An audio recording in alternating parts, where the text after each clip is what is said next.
All right, guys. So before we start today's video, I just want to show you guys a little sample of what I meant during my last video. I told you about the shifting problems. Majority of the time, it tends to be like the shift pads. They might have broken or fallen out. Well, I just opened up the transmission that was sitting back there, and originally the guy said it had trouble going to fifth gear, and I'll show you why. I don't know if you guys can see, but if you look right on top of the shift fork, there's no pad on it. That plastic bushing is all gone. So yeah, you'll have a lot of play up here and it'll cause shifting issues. So I've already went ahead and loosened up these bolts that way I can take the rods out. There's the first rod, the second rod, and this slides right out and boom. See what I mean?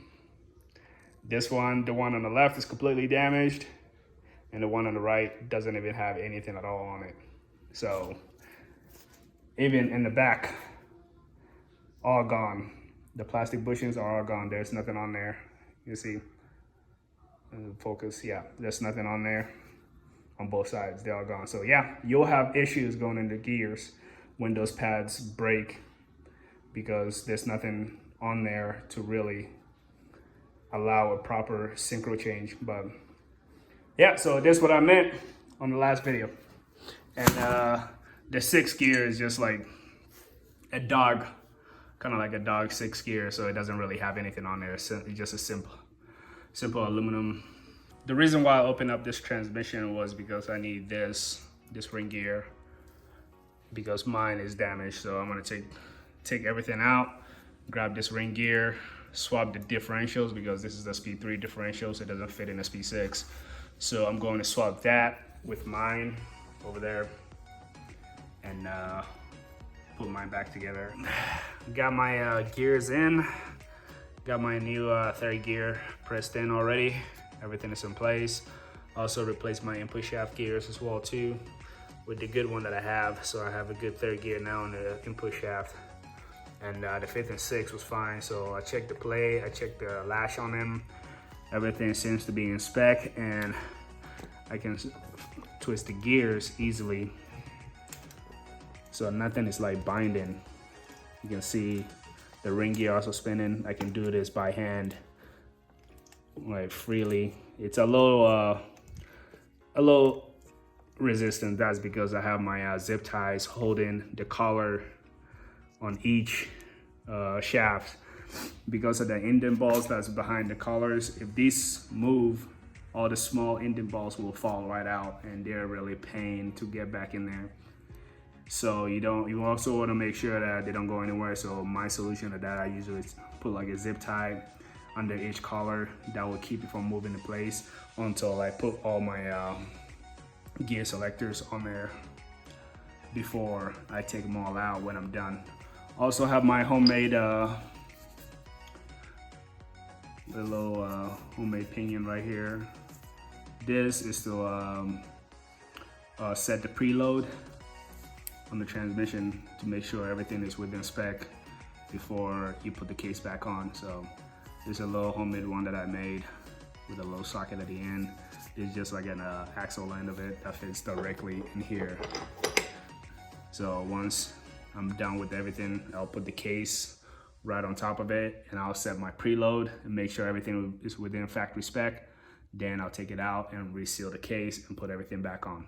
Got everything back together and bolted down. Now I just need to seal this. This is just like you can just find any regular nut that can fit in there. Usually like a 27 millimeter, fits right in there. And since I can't use the torque wrench on it, just use the gun. Don't go berserk on it, just one ugga dugger is all you need. That's about it. All right, and yeah, here's my homemade preload tube. And yeah, I didn't really need to like shim anything because when I rebuilt it last year, we shimmed much of it. So what I wasn't The only thing that I replaced in the gear set is just the third gear and the third on the input shaft. So the preload was still ended up being the same, so I didn't have the need to shim it, which is awesome because I don't have a extra set of shims. Engine is back in. Just finishing up, buttoning up a few stuff over here. Just gotta put my transmission oil in there. Went and picked up some Schaefer's gear oil. I usually use AM's oil, Severe Gear, but decided to try the Schaefer's and see how that holds up. Picked it up from my Edge Autosport, so we're gonna try that and see how that feels.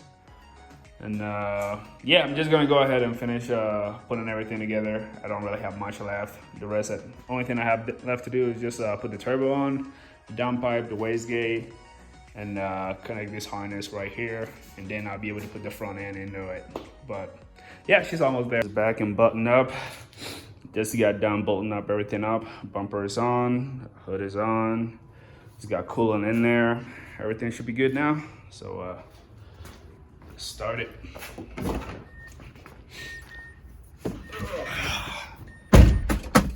Yeah, interior is still not completely all there.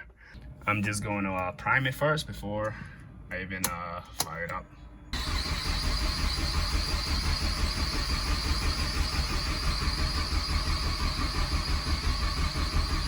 There we go. Got oil pressure.